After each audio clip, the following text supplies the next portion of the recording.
Hello, I am Tammy Marshall, author of State of Georgia and Other Writings, and three other books.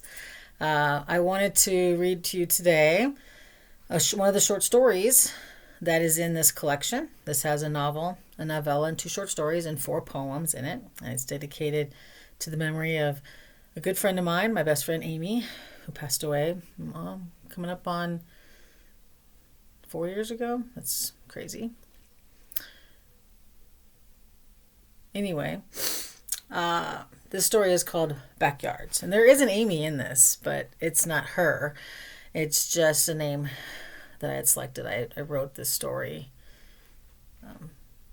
quite a long time ago, and then I entered it in a competition in 2018, the Lorianne Hemingway short story contest, and I did receive one of her honorable mentions for this short story. So if you do visit that website for the Lorianne Hemingway short story contest, you will, in 2018, you will see Backyards by Tammy Marshall listed. So, Backyards, a short story. A deep-throated growl rumbled across the patchwork of brown grass, packed dirt, and various automotive pieces that comprised Old Man Lawson's backyard. Jess hadn't slunk through his backyard for the past couple of months out of respect for the dead, because that's what Old Man Lawson was. Dead. From what she could remember her mother telling her shortly after the old man's funeral, his deadbeat, no-good asshole of a son had temporarily moved in until all of his father's estate was settled. Her mother had scoffed at the word estate, just as she'd done at the word temporarily, but Jess had caught her mother standing on the front stoop more than once, gazing down the block to where the deadbeat was poking away at something under the hood of one of his father's numerous piece-of-shit cars lining the driveway and side yard of the house. Now, Jess froze as the growl became deeper and more threatening. Without turning around, she slowly moved her head and her eyes, searching for the source of the sound. She heard a sudden clanking noise off to her right just as she caught the beginning of movement. As she propelled her body to move to the left, she swiveled her head to get a good look at the dog. A whir of brown fur rushed at her, dragging a heavy chain. Jess ran for the back chain-link fence, placed both hands onto the metal tube at the top, and with one thrust of her high-top clad foot, she launched herself over the fence. The middle section of fence rattled its protest as she fell to the ground with a thud into the Delaney's backyard.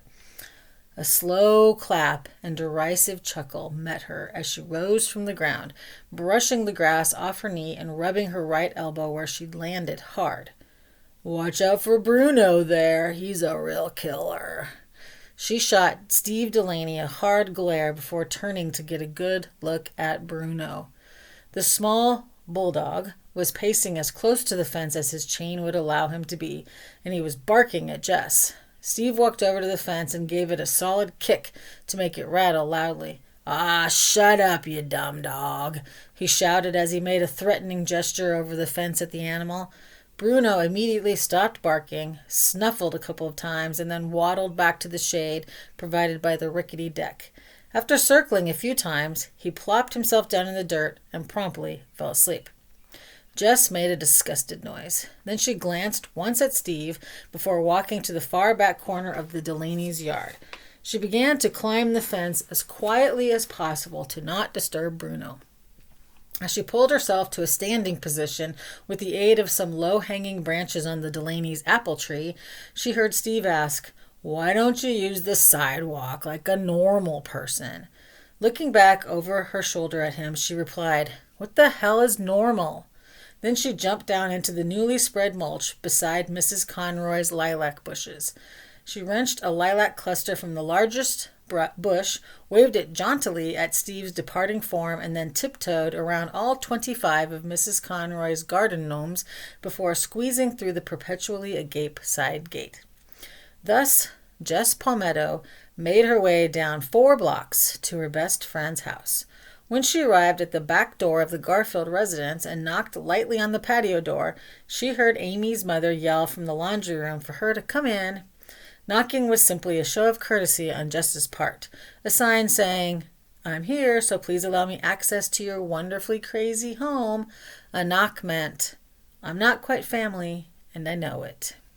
She waded through the toys strewn across the TV room, greeted Amy's mother with a quick nod, and then sauntered into Amy's bedroom. She found her friend lying spread eagle on the floor with one arm under the bed. A lot of heavy curse words were emanating from her petite friend. Jess flopped down onto the bed with a jolt and was rewarded with even more cursing from Amy. She then peered over the rumpled mass of bed sheets and looked into Amy's upturned, scowling face. Oops, sorry. Didn't see you there. Amy pulled her arm free of the bed's nether regions. She was clutching a belt, which she whisked once across Jess's thigh before threading it into her belt loops. Sure you didn't. As she cinched the belt, she asked, So, what do you want to do? Jess shrugged. You texted me, remember? Amy pulled her hair back into a messy ponytail and eyed Jess in the reflection of her full-length mirror. Thought you'd have come up with a good idea while you were snooping through the neighbors' backyards. Jess threw Milo, Amy's favorite stuffed dog, at Amy's head as she reminded her, I don't snoop. Hey, that's animal cruelty, you know, Amy chided as she bent to retrieve Milo from the floor. Then she quickly tossed Milo at Jess's head. And we both know that you do, in fact, snoop. Jess propped her chin on Milo's soft back. At least I don't steal any of the stuff. Amy applied a quick touch of mascara to her lashes. You ever see stuff worth stealing? She paused to consider her reflection before adding another layer of mascara to her naturally sparse eyelashes. Sometimes, Jess answered, but I get into enough trouble just walking through their yards. Imagine what had happened if I actually took something. Amy raised her eyebrows and recapped the mascara. Then she sat down on the floor and began to pull on her shoes. Did that old lady on Prescott call your mom again? Nah, it was some new babysitter at the Hitchinsons. Apparently I scared the bejesus out of her. If she'd been doing her job, she would have been out back playing with Mike and Patty instead of sitting inside. Jess suddenly laughed. I can still hear her frantic little squeal when she finally noticed me in the sandbox playing with the kids she was supposed to be watching. Amy stood and tugged once to make sure her ponytail was secure. Were you wearing your hoodie? She smiled knowingly at Jess. You know I was. Jess grinned up at her friend. And I had the hood up with my back to the house. Amy shook her head. Yeah, you probably gave that poor girl a heart attack. Anyone we know? Jess shrugged. I don't know. I heard the scream and got the hell out of there. Throwing a light jacket on, Amy grabbed her small bag where she kept her phone, driver's license, and debit card. Then she searched her cluttered dresser top for her keys and grabbed a handful of loose coins as well. Shall we? You haven't said where we're going, Jess reminded her. Amy paused to consider. Who cares? Let's just get out of here for a few hours. The girls walked through the kitchen and grabbed 2 sodas from the refrigerator. Amy's mother spied them just before they reached the front door and asked them where they were going. To the mall, Amy quickly replied without breaking her stride. I want you home by 4, her mother called after them. 4:30, Amy called back as she strode to her well-used Jeep. The girls jumped into the vehicle and set their sodas in the cup holders. Jess took one quick look at Amy's house and saw her mother peering out at them from her front office window. She gave a weak wave as Amy threw the Jeep into gear and pulled away from the curb. Before she could open her mouth, Amy said, I know. I should appreciate my mother more because she actually gives a shit about me and blah, blah, blah, blah, blah. Amy swerved to avoid a pothole. Jess grabbed her soda and opened it. I didn't say a thing. She took a long swig of the cool beverage. You didn't have to. I know you were thinking it. She turned the Jeep onto the main thoroughfare and eased into the heavier traffic. As Amy drove, Jess found herself peering down alleys and wondering what lay down each. Suddenly, Amy flicked on her blinker and pulled into one. Jess looked with surprise at her friend. Where are we going? Matt's place. Amy eased her Jeep into a small space left between cars already crowding the backyard of a beat-up 2-story house. Matt? Jess asked. Amy gave her a knowing look and then flipped down her visor to check her face once more in the small mirror behind it. Not the Matt who got sent to juvie a couple years ago. Amy simply cocked an eyebrow at her. What the hell, Amy? Why are we here? Amy opened her door and jumped out. Come on, it'll be fun. Jess watched her friend take a few steps toward the house and then paused to beckon for Jess to join her. She opened her door and slid out onto the brown grass. All right, but just for a little bit. Amy nodded and then squeezed between a parked pickup truck and the side of the unused tilting garage.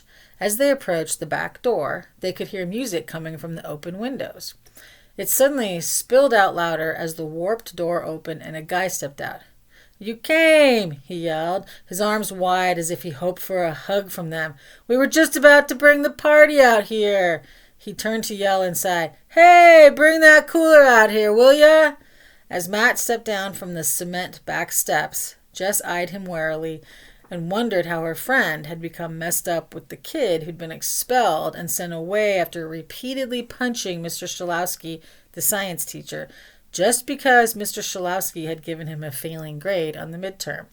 She'd heard whispered comments, though, that Mr. Shalowski had actually owed Matt money for some drugs. Either way, she didn't feel comfortable being around Matt. Other people started coming out of the house. Somebody turned the music up inside the house so it could be heard better outside, and somebody else offered Jess a beer, which she politely refused. She noticed, though, that Amy quickly accepted and began drinking the beer that was offered to her. She stepped close to her friend and said, "Your mom's going to smell that on you, you know."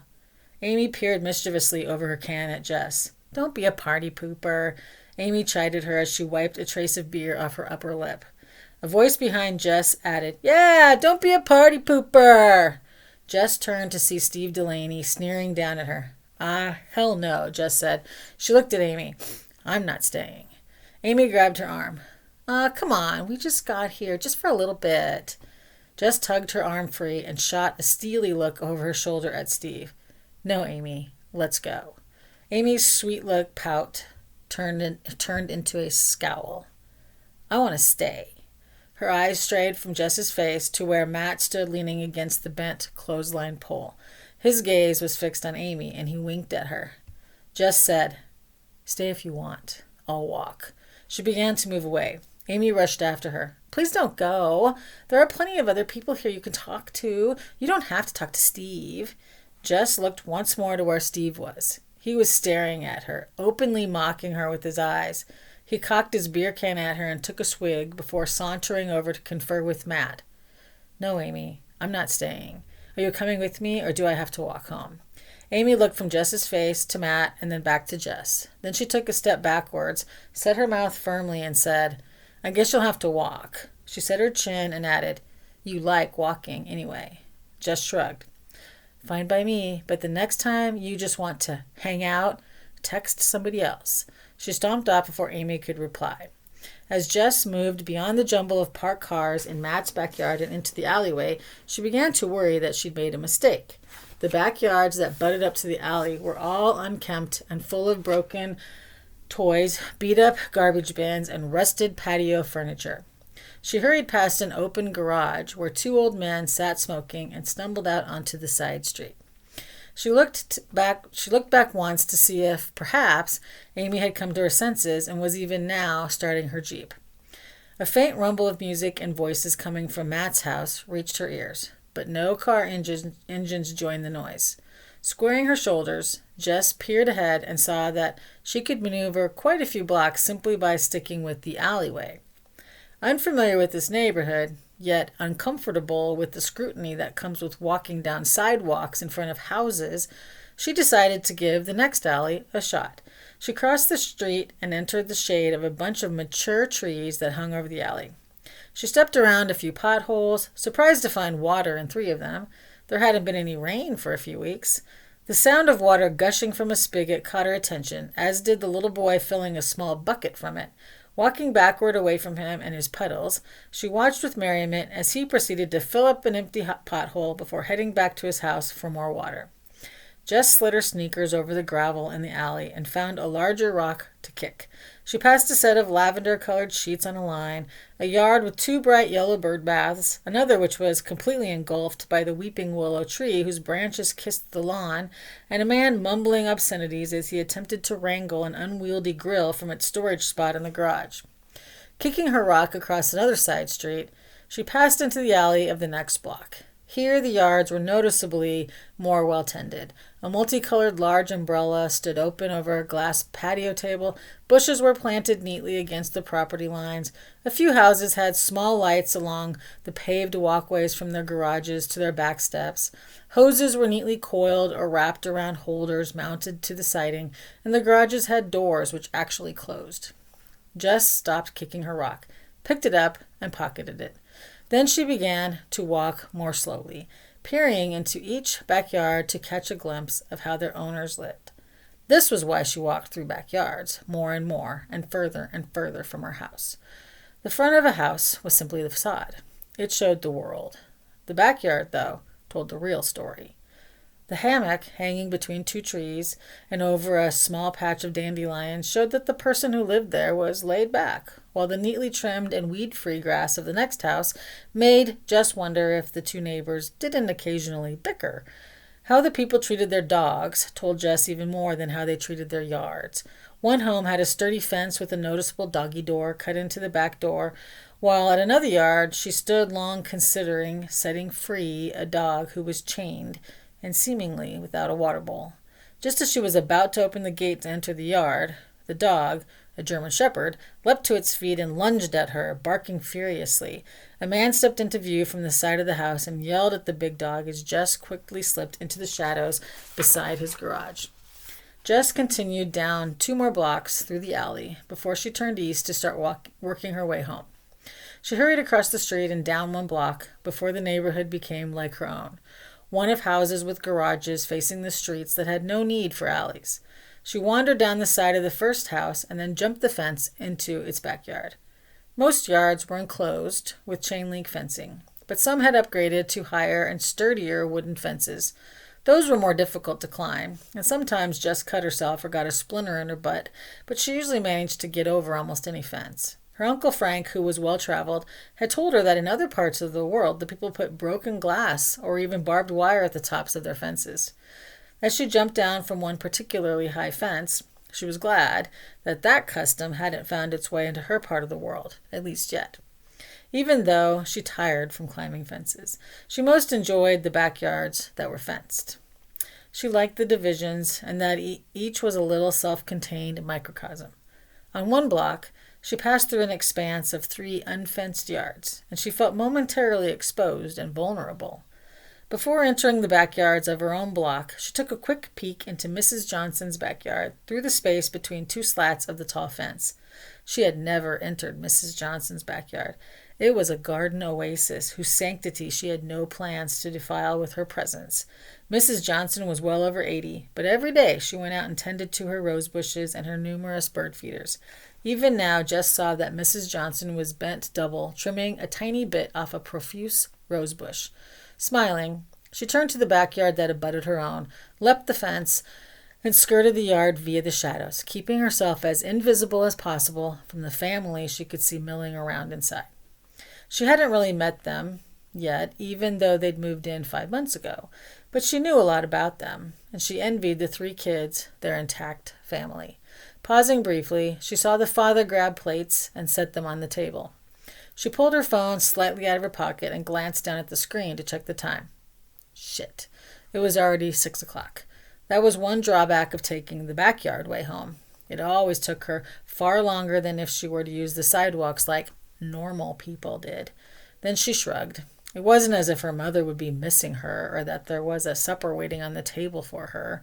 That kind of normalcy had stopped immediately after her father's and her younger brother's death in a car wreck 6 months ago.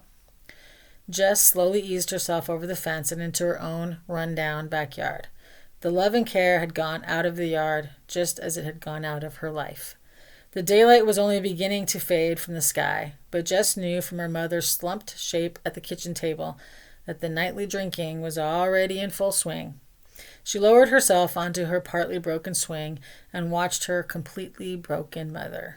The glass barrier of the sliding door, the only tangible thing separating her from the woman inside. Jess pushed off and allowed herself to lightly swing, the chains on the swing set groaning rustily in protest. Something poked her leg sharply through the cloth of her jeans. She stopped swinging, stood, and dug her hand into her pocket. Pulling out the rock she'd been kicking earlier, she hefted it once and then threw it with all her might against the glass door. It made a dangerously loud thud, but simply ricocheted off the glass and onto the broken concrete patio beside the low deck. Inside, her mother stirred, rose unsteadily, and walked to the sliding door.